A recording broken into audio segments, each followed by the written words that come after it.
Здраво на сите и добре дојдовте на мојот канал. Овие денови се случува сајам на книга.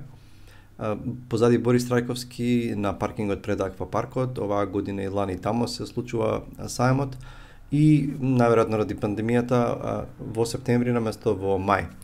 Ќе сакам во ова видео да кажам, бев на сајамот, има фина атмосфера, има убави книги и да ќе зборувам за тоа што си купив на овој сајам. Бев вчера. Прво, да ја спомнам Мистерии од Кнут Хамсун. Кнут Хамсун, оваа книга имам читано поодамна. Кнут Хамсун ми е еден од омилените писатели, норвешки писател, Нобелова има добиено. Ова веројатно му е една од најпознатите неколку книги заедно со Пан или Глад, кои што се одлични романи. Кнут Хамсун бил контроверзна личност, во времето на Втора светска војна дури бил симпатизер на нацистите, мислам дека си има сретнато и со Хитлер. Како и да е, тоа не го прави помалку брилијантен писател. Ова е книга во издание на Магор, мислам дека е постаро, не знам кога е издадена, меѓутоа сакав да ја имам и да ја препрочитам, така што го земав Кнут Хамсун, Мистерии од Кнут Хамсун. Од Темплум, ова е роман од Саша Илич, се вика Падот на Колумбија. И овој роман ме заинтересира темата, ме интересира тоа. Падот на Колумбија на Саша Илич е првиот роман во Србија кој се занимава со символичното и реалното убивање на премиерот Зоран Џинџич.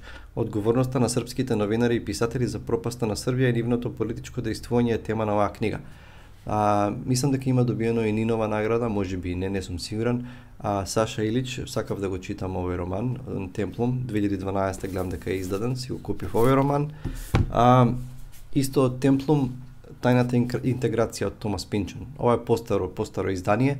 Томас Пинчон е, според некои луѓе, познавачи, веројатно најголемиот жив американски писател во моментов. Се навлеков на Пинчон, многу е комплексен, многу е тежок, зборува за американската параноја, општо за параноја, значи многу тежок за читање.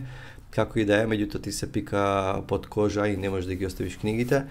Ова се некои рани негови на почетокот на кариерата, негови раскази кои што ги пишува, преведени на македонски, единственото од Пинчон што го имаме на македонски, и сакав да ги цирнам да ги прочитам овие раскази. Инаку Пинчон е гениален писател, меѓутоа веројатно и тежок и за превод. Од Готен, издавачката куќа, ја земав оваа книга Циганин ама најубавиот. Значи овој писател Кристијан Новак, што е релативно млад дечко, хрватски писател, е наградуван, читан, као популарен е во Хрватска. Интересно е што два романи излегува негови во краток период. Значи ПНВ публикација издаде Црна мајка земја и таа ја имам, планирам да ја читам од него. И ова е Циганин ама најубавиот. Значи ова е исто еден од најнаградуваните хрватски романи во последните години. И чекам, мислам со задоволство ќе ја прочитам и оваа книга. Ова е од Готен, а мислам дека има баш нова издадена сега за сајмот. Од Влада Урошевич, Виола Арсеника. Белешки за поезијата. Ова е едно многу убаво издание. Кој го издал? Ова е од Готен исто. Издавачка куќа Готен. И ова е многу фино решено, може да видите. Значи ова се илустрирано издание, онака баш убаво луксузно, и Владо Урошевич, значи нема потреба да зборувам за него, е познат професор, поет, писател, веројатно една од живите легенди на македонската литература. Сега работата е што ова е такво издание, чекај светлово да го погодам.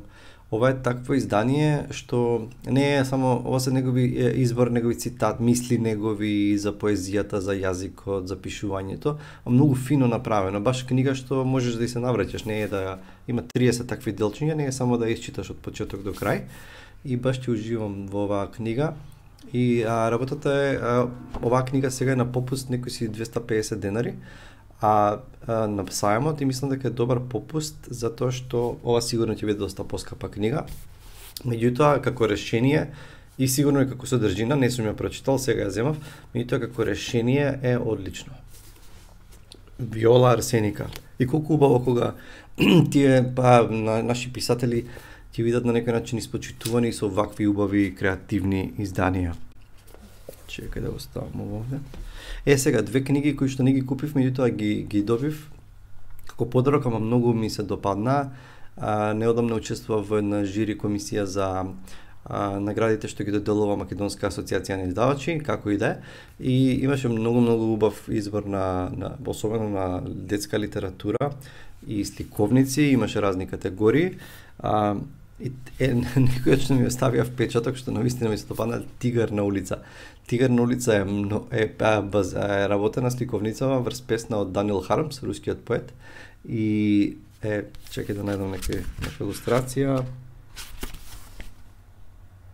Значи е многу убаво решение. Катерина Николовска, Катерина е одлична илустраторка на детски книги и сликовници и многу е фино и е, не знам, и поучна е, и забавна, и интерактивно, всушност многу креативна сликовница, која што мене на вистина ми се допадна и уживав, се заљубив во оваа сликовница.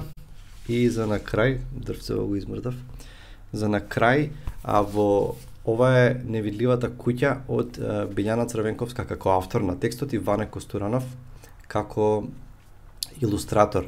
Значи, Невидливата куќа едногласно ја прогласивме за книга на годината за деца и млади.